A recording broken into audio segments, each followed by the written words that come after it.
우리가 많은 예배를 드리지만 정말 하나님이 받으시는 예배라고 할 수 있는 온전한 예배를 드리는 경우는 많지 않은 것을 느끼게 돼요.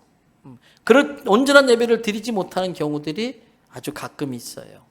형식적이고 감동도 없고 은혜도 없는 예배를 드릴 때가 있습니다. 하나님의 임재의 경험도 없고 성령의 기름 부으심도 느끼지 못합니다. 단지 이 예배를 안 드리면 사고 날 것 같고 벌 받을 것 같고 혼날 것 같고 예배 안 드리면 마음이 찜찜해서 안 드릴 수 없어서 예배 드리는 경우도 있을 수 있는 것이지요. 오늘 예수님은 본문 요한복음 4장 23절부터 24절에 통해서 우리가 어떻게 예배 드려야 되는지를 가르쳐주고 있어요. 23절부터 한번 다 같이 읽어보십시다. 아버지께 참되게 예배하는 자들은 영과 진리로 예배할 때가 오나니 곧 이때라. 아버지께서는 자기에게 이렇게 예배하는 자들을 찾으시느니라. 24절에 하나님은 영이시니 예배하는 자가 영과 진리로 예배할지니라 그랬어요. 여러분, 하나님은 신령과 진정으로 예배하는 자를 찾으신대요. 여러분, 은혜는 뭐냐? 제가 전에 청와대에서 식사 초대가 있어서 한번 가서 식사하는데 한 달 전부터 신원조회해요. 7시에 저녁 만찬 약속인데 서울 모초로 4시까지 오라고 그래서 또 거기에서 뭐 검사를 하고 뭐 절차가 복잡해요. 우리 하나님은 그런 대통령과 비교할 수 없는 분인데 우리가 원하기만 하면 하나님을 독대할 수 있잖아요. 여러분, 제가 지금 전화하다고 윤 대통령이 전화 받을까요? 안 받을까요? 저를 너무 대단하게 생각하지 마세요. 안 받아요. 근데 그 윤 대통령과 비교할 수 없는 하나님, 내가 만나고 싶으면 내가 전화 걸면 언제나 받아주시잖아요. 오늘 하나님은 우리가 영과 진리로 예배를 드리기만 하면 그러한 자를 오히려 하나님이 찾고 계신다는 거예요. 이게 은혜예요. 여기서 영과 진리를 옛날 성경은 신령과 진정이라고 그랬지 않습니까? 영어로 보니까 in spirit 돼 있고 진리는 in truth 되어 있어요.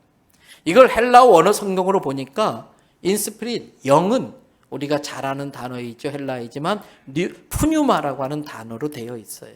이것은 호흡, 숨쉰다 또는 혼, 영혼, 생명 이런 의미를 갖고 있어요. 그 다음에 진리라고 하는 것은 알레데이아라고 하는 단어를 썼는데 이 알레데이아는 둘 사이에 뭔가 끼어서 가려져 있지 않는 상태, 둘 사이에 중간에 뭐가 끼어 있어서 왜곡되지 않는, 그거 끼어 있는 게 없어서 왜곡되지 않고 있는 그대로 보여지는 상태를 알레데이아라고 말을 해요. 즉 오늘 예수님이 영과 진리로 예배 드리라고 하는 것은 생명을 바치는 심정으로 예배 드려야 된다는 거예요. 그리고 예배 드리는 순간 하나님과 나 사이에 어떤 것도 중간에 끼어 있으면 안 된다는 의미입니다.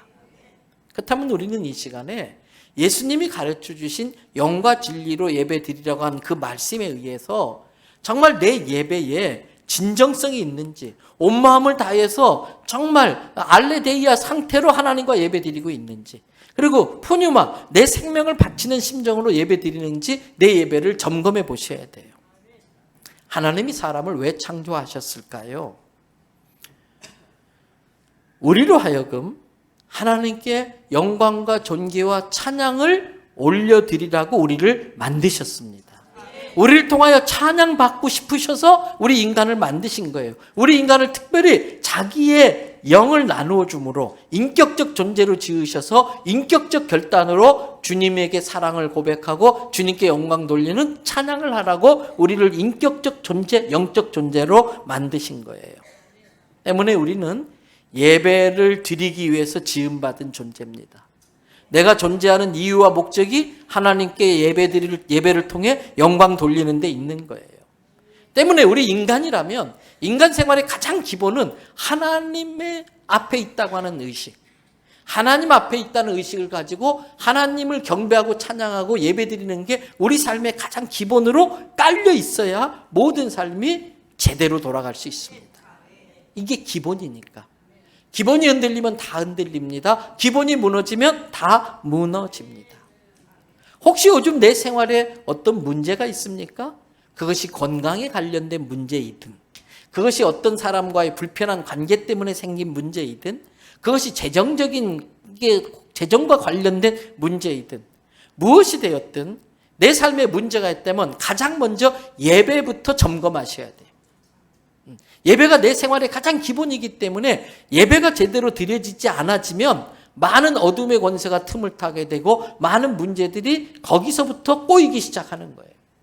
때문에 예배를 점검하면 내게 있는 문제를 풀어낼 수 있는 실마리를 거기에서부터 찾을 수가 있는 것입니다. 나의 생명을 바치는 심정으로 하나님과 나 사이에 가로막고 있는 것들을 다 거두어버리고 온전히 하나님을 만나고 있는가? 내 예배를 점검해야 됩니다. 구약에서는 제사를 드린다고 하지요. 이 구약의 제사는 신약적으로 표현하면 예배입니다. 우리는 지금 신약적인 예배를 드리고 있지만 이걸 구약적으로 표현하면 제사입니다. 여러분, 지금 제사를 드린다면 반드시 이 제사에는 제물이 있어야 됩니다. 우리가 드리는 헌금은 예물입니다. 제물 아닙니다. 예물입니다. 예배의 제물은 바로 나입니다. 때문에 예배는 내가 하나님 앞에 바쳐지는 제물이라는 심정으로 내 생명을 드리는 자세, 드리는 마음으로 예배 드릴 때에 예배가 은혜가 있는 거예요. 또 예배 중에 하나님과 나 사이에 끼어 있는 게 너무나 많아요. 하나님과 나 사이에 나의 자존심이 끼어 있으면 예배가 온전히 드려지지 못해요. 어떤 누군가와 불편한 관계, 미워하는 마음이 하나님과 나 사이에 끼어 있으면 예배가 하나님께 올라가질 않아요. 몸은 이 자리에 와 있지만 세상적인 걱정과 염려, 근심이 하나님과 나 사이를 가로막고 있다면 온전히 예배에 집중할 수 없어요. 오늘 예배 드린다고 하지만 하나님과 나 사이에 알레데이아, 가로막고 있는 건 없는지를 살펴야 됩니다. 창세기 4장에 보면 아벨과 가인 두 형제 사이에 최초의 살인사건, 그것도 형제 사이의 살인사건이 나옵니다. 가인은 농사를 지었습니다. 아벨은 양을 쳤습니다. 그래서 가인은 농산물로 제사 드렸습니다. 아벨은 양을 잡아 제사 드렸습니다. 그런데 하나님께서 아벨의 제사는 받았지만 가인의 제사를 받지 않았습니다. 어떤 학자들은 하나님께 드리는 제사는 피를 흘려야 되는데 가인의 제사에는 피가 없어서 받지 않았다라고 해석하는 분도 있습니다만 저는 좀 다르게 생각합니다. 이 살인사건이 나오는 창세기 4장을 보면 하나님께서 아벨의 제사는 받으시고 가인의 제사는 받지 않으셨다라고 되어 있지 않습니다. 아벨의 제사를 받으시고라고 되어 있지 않고 아벨과 제사를 받으시고, 가인의 제사를 받지 않으셨다고 되어 있지 않고 가인과 가인의 제물을 받지 않으셨고 라고 되어 있어요. 제물에 문제가 있었던 것이 아니라 제물을 드리는 사람의 문제가 있었던 것입니다. 그래서 히브리서 11장 4절을 보면 아벨은 믿음으로 드림으로 말미암아 가인보다 더 나은 제사를 드림으로 하나님께 의로운 자라고 인정을 받았다는 말씀이 나오고 있습니다. 제물이 문제가 아니라 제물을 드리는 사람의 문제였던 것입니다. 하나님과 가인 사이에 아벨에 대한 경쟁심, 시기심, 질투, 미움이 끼어 있었던 것입니다. 그래서 가인이 드리는 제물을 하나님이 받을 수가 없었고요. 결국 그로 인해서 가인의 마음에는 미움이 살인까지 연결되고 만 것이지요. 인간의 가장 기본적인 본분은 하나님께 영광을 돌리는 것입니다. 하나님께 영광을 돌리는 최고의 방법은 예배입니다. 예배를 구성하는 중요한 요소는 말씀을 듣는 것, 기도와 함께 찬양입니다. 근데 종종 예배 드리는 모습을 보면 어떤 분들은 나는 절대 찬양 안 할 거야, 그런 마음으로 입을 꾹 다물고 있는 것처럼 느껴질 때가 있어. 나는 절대 웃지 않을 거야, 마치 하나님 앞에 화가 나 있는 표정으로 예배 드리는 분들이 있어요. 아닙니다. 예배의 찬양 가사에는 내 생명을 바치겠다는 가사들이 많아요. 그러면 생명을 바치는 심정으로 찬양 드려야 돼요. 내가 드리는 헌금에는 내 생명이 담겨져 있어야 되는 것입니다. 말씀을 듣는 중에 어떤 것도 알레데이아 해서 하나님과 나 사이를 가로막는 게 있으면 안 됩니다. 내 마음에 용서하지 못하는 미움의 마음이 하나님과 나 사이를 가로막으면 예배가 드려지지 않습니다. 피곤하지만 졸음이 말씀을 막도록 하면 안 됩니다. 예배 시간에 딴 생각으로 말씀이 내게 임하는 것을 막고 있으면 안 됩니다. 예배가 무너지면 다 무너지기 때문에 그렇습니다. 사랑하는 성도 여러분, 이 시간 우리가 드리는 예배가 영과 진리로 드리는 예배가 되길 주님의 이름으로 축복합니다. 미국의 경우이긴 합니다만 바나 리서치 그룹의 연구 발표에 의하면 정기적으로 매주마다 교회 나가는 사람의 3분의 1이 평생 동안 단 한 번도 예배 중에 하나님의 임재를 경험하지 못했다는 거예요. 예배는 하나님이 임재하는 시간임에도 불구하고 정기적으로 주일마다 예배 드리는 사람들의 3분의 1이 하나님의 임재를 못 느끼고 예배 드렸다는 거예요. 그리고 설문조사의 절반 이상이 지난 12개월 동안, 지난 1년 동안 정기적으로 예배를 드리고 왔지만 단 한 번도 하나님의 임재를 경험하지 못했다는 사람이 절반이나 되었다는 거예요. 저는 이 자료를 보면서 두려운 마음이 들었습니다. 과연 우리 대연성결교회 성도들의 예배는 어떨까? 과연 예배 때마다 하나님의 임재하심을 경험하고 하나님께서 자기의 영혼을 만져주시는 걸 경험하고 있을까? 그리고 제 자신은 예배 중에 얼마나 깊이 하나님의 임재 가운데 들어가고 하나님의 은혜에 붙들려서 말씀을 전하고 예배를 하고 있을까? 제 자신에 대해서 묻지 않을 수 없었습니다. 여러분, 이 시간에 아무리 그럴듯한 예배를 드려도 이 자리에 하나님의 임재하심이 없다면 다 헛짓인 것입니다. 사람 아무리 많이 모아도 많이 모을 수 있지요. 우리 부목사님 막 쥐어짜면 돼요. 우리 부교육장들 막 집사님들 들들 볶으면 이거보다 훨씬 더 많이 빈자리 없이 채울 수 있겠지요. 그러나 그렇게 해서 아무리 사람을 모아도 그곳에 하나님이 임재하지 않으면 아무 소용없는 거예요. 아무리 여러분들이 찬양을 열심히 준비하고 멋진 화음으로 찬양해도 생명이 담긴 찬양, 정말 하나님의 임재 가운데 드리지 않는 찬양이라면 그건 노래이지 찬양이 아니에요. 사람들의 귀에 들리기 좋을 뿐이지 은혜와 감동은 끼칠 수 없는 것이지요. 아무리 내가 하나님께 수만금을 갖다 바친다 할지라도 생명을 바치는 심정으로 헌금하지 않으면 그 헌금을 하나님이 받지 않으실 거지요. 참된 예배는 예배를 드리는 사람이 예배 중에 하나님이 우리와 함께 하신다는 걸 경험하는 예배가 돼야 돼요. 근데 이게 어려운 일이겠느냐? 이게 어려운 일일까요? 예수님이 말씀하셨어요. 두세 사람이 내 이름으로 모이는 곳에 내가 그들과 함께 있겠다. 여러분들은 임목사 때문에 오신 게 아니에요. 다른 이유 때문에 온 게 아니에요. 오직 예수님 때문에 이 자리에 왔어요. 그러면 거짓말 하실 수 없는 예수님이 내 이름으로 모이면 내가 그들과 함께 있겠다는 거예요. 앞에서 말씀드린 것처럼 은혜는 뭐냐? 자격 없는 내가 하나님 만나겠다고 왔는데 하나님이 먼저 기다려 주신 거예요. 영과 진리로 예배 드리는 자를 하나님이 찾고 계신 거예요. 대통령이 저를 찾아도 놀라울 일인데 하나님이 나를 찾고 계셨다는 게 얼마나 감사한 거예요. 때문에 우리의 예배 중에 하나님이 임재하는 걸 경험하는 건 어려운 일이 아닌 거예요. 그러면 어떻게 하나님이 드린 임재하는 예배를 우리가 경험할 수 있는가? 히브리서 11장 6절에 그 답이 나오잖아요.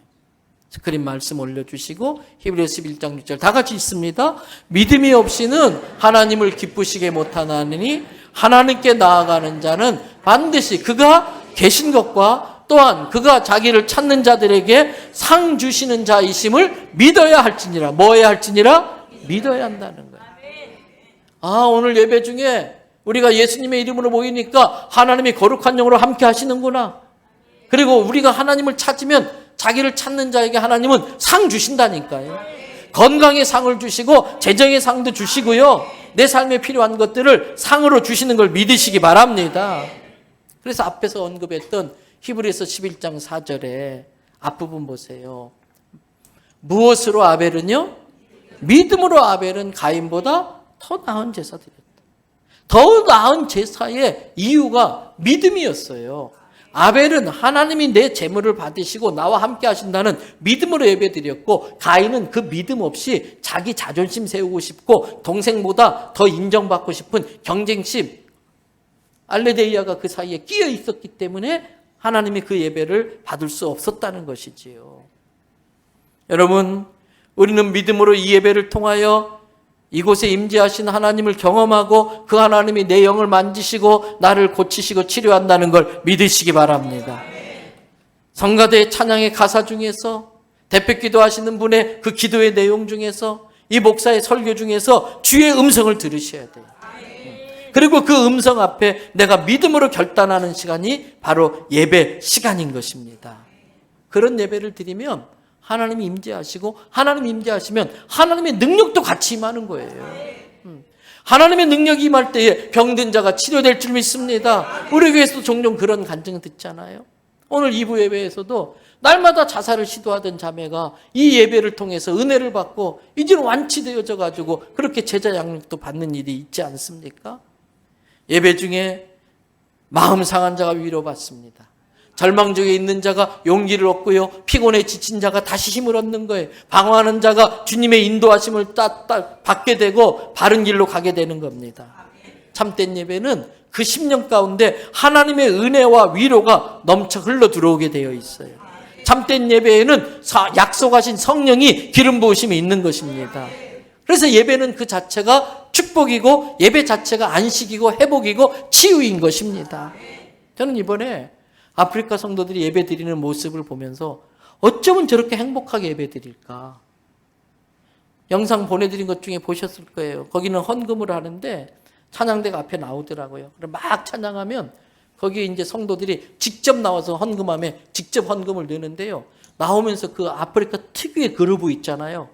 제가 그 춤을 한번 배워보려고요, 연구를 했어요. 그랬더니 오른발 딱 짚을 때에 오른손을 땡기고 힙을 오른쪽으로 튕기더라고. 그래서 탁탁탁 이렇게 되더라고요.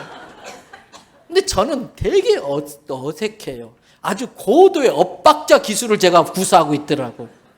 무슨 말인지 알죠? 고도의 엇박자. 박자가 안 맞더라고요, 저는. 근데 이분들은 몸에 그냥 자연스럽게 배워서 나오는데, 헌금을 드리고 나서 기도하는데 내 헌금을 하나님 앞에 헌금 드릴 수 있다는 게 그렇게 감격스럽다는 표정으로 헌금을 드리고 기도하는 거예요. 어떻게 저럴 수 있을까? 제가 생각하다가 말씀 주면서 깨달은 게 있었어요. 그분들의 입장에서는 그 예배 시간만큼 행복한 시간이 인생에 없어요. 예배당을 나서는 순간 예배당보다 더 더워요. 예배당이 더 시원하고 예배당 나서는 순간 인생의 고달픈 일들이 다 널려 있어요. 하루 벌어서 하루 먹고 살아요. 그래서 이분들은 아침에 식사가 차 한 잔 마시는 거예요. 점심은 없어요. 건너뛰어요. 그리고 수수를 항아리 같은데 제가 사진 보내드렸죠. 거기에 넣어가지고 한 10일 동안 발효시키면 이게 전통주가 되는데, 긴 깔때기 같은 거 만들어가지고 그거 빨면서 하루를 그냥 술 기운에 버티는 거예요. 저보고 빨라고 주는데 빨려고 하다가 말았어요. 그러면서 이게 막 맥주라고 비어라고 그러면서 막 빨으라고 그러더라고요. 그리고 이제 밤에 먹을 걸 구해가지고 마지막 하루 일과 중에 빈 배를 채워야 허기를 이겨내면서 잠자리 들 수 있는 거예요. 그 하루밖에 못 먹는 사람들인데 예배를 드리면 하루 먹거리를 포기해야 돼. 그런데 여러분, 제가 공식적으로 축도하우스 끝낸 게 1시가 훨씬 넘었는데 지금 밖에는 제가 쏜 소고기 요리가 되어 있단 말이에요. 소고기 냄새가 오는데 우리 교회 성도라면 예배 마치고 바로 5층으로 올라가잖아요. 이분들은 남아가지고 1시간 동안을 더 찬양하는 거예요. 배가 고픈데도 불구하고. 왜? 그 시간이 더 행복하니까. 여러분, 저는 저게 예배구나, 그런 생각이 들었어요. 그 예배를 통해서 그들은 세상의 고달픈 것들을 다 잊고 그 시간에 위기로를 받고 또 예배 마치고 나가서 세상에서 겪어야 될 그 모든 힘든 일들을 감당할 수 있는 힘과 능력을 그 예배에 얻기 때문에 그 배고픈데도 그 소고기 요리 냄새가 나는데도 불구하고 그렇게 춤을 추며 예배 드릴 수 있는 것이지요. 저는 우리 교회 예배도 그렇게 될 수 있기를 주님의 이름으로 축복합니다. 이제 말씀 마무리합니다. 영국의 유명한 설교자이고 또 목회자이신 스펄전 목사님에게 어떤 분이 찾아왔어요. 목사님 어떻게 은혜롭게 설교하시고 어떻게 이렇게 목회를 잘하시냐고. 그때 목사님이 이분을 데리고 갔습니다. 교회 지하실로 갔어요. 그 지하실은 목사님 설교단 바로 밑에 있는 기도실이었습니다. 그러면서 거기에 그 목사님을 위해서 많은 성도들이 기도하고 있는 모습을 보여주면서 이게 제 목회의 승리의 비결입니다. 말씀하시더라는 거예요. 오늘 교사를 하느라고 수고하신 교회학교 선생님들 계시잖아요. 주일에 오기 전에 내가 가르치는 아이들이 예배의 의미와 예배의 소중함을 알고 예배 드리게 해달라고 기도하고 교사의 직분을 감당하셔야 돼요. 구역원들은 구역 예배 드리러 가기 전에 그 구역 예배와 구역장과 예배 드리는 가정을 위해 기도하셔야 돼요. 하나님, 우리가 오늘 이 가정 찾아가서 예배 드릴 때에 이 가정에 드리워진 어둠의 세력이 떠나게 하여 주시옵소서. 악한 마귀의 공격이 물러가게 해 주시옵소서. 이 가정에 예배 드릴 때 하늘문이 열리고 하늘의 신령한 복이 부어지게 해달라고 기도하고 예배 드리러 가면 그 구역 예배가 은혜가 안 될 수가 없는 거예요. 오늘 주일 예배를 드리러 오기도 전에 주님, 하나님과 제 사이에 가로막고 있는 이런 근심 걱정 주님께 다 맡기겠습니다.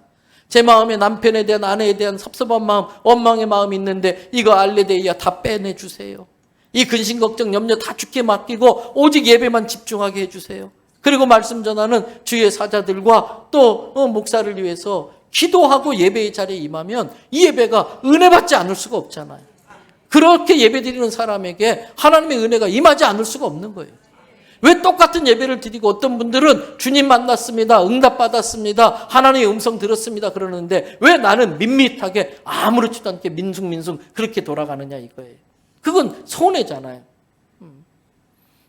여러분, 예배는 거룩한 자가 드리는 게 아닙니다. 죄인이 와서 예배를 통해 거룩해지는 게 예배예요. 그러면서 이제 성도는 이 예전적인 예배, 공동체 예배를 드리고 나면 그 예배를 통해 주시는 은혜와 능력을 가지고 세상에 나아가서 하나님의 뜻대로 사는 삶을 통해 삶이 예배가 되게 해야 되는 거예요. 내 삶이 하나님이 받으시는 제사가 되게 만들어야 되는 거예요. 그래서 예우시는 말씀 로마서 12장 1절과 2절에 그러므로 형제들아 내가 하나님의 모든 자비하심으로 너희를 권하노니 너희 몸을 하나님이 기뻐하시는 거룩한 산 제사로 드리라. 이는 너희가 드릴 영적 예배니라. 너희는 이 세대를 본받지 말고 마음을 새롭게 함으로 변화를 받아 하나님의 선하시고 기뻐하시고 온전하신 뜻이 무엇인지 분별하도록 해라. 이 예전적인 예배, 이 공동체 예배를 통해서 내가 은혜 받고 능력 받고 그리고 세상에 나가서 내가 있는 곳에서 하나님이 선하시고 온전하다고 여기시고 하나님이 기뻐하시는 뜻을 깨닫고 그렇게 성령의 능력으로 살아내는 것, 그게 삶의 제사인 거예요. 때문에 이제는 신앙생활에서 생활신앙으로 넘어가야 되는 것입니다. 때문에 축도는 새로운 예배의 시작입니다. 예배의 끝은 내 삶을 통해서 하나님의 말씀이 살아날 때에 내 삶을 통해서 하나님의 말씀이 믿지 않는 자들에게 보여지고 내 삶을 통해서 예수님이 보여지고 나를 통해서 믿지 않는 사람들에게 하나님의 은혜와 축복이 흘러감으로써 예배가 완성되는 거예요. 저는 오늘 우리가 다시 한번 요한복음 4장을 통해 예수님이 가르쳐 주신 영과 진리로 예배 드려야 한다고 하는 이 말씀의 의미를 깊이 깨닫고 예배 드릴 때마다 하나님의 임재와 은혜를 경험하는 예배 드리는 성도 되기를 주님의 이름으로 축복합니다.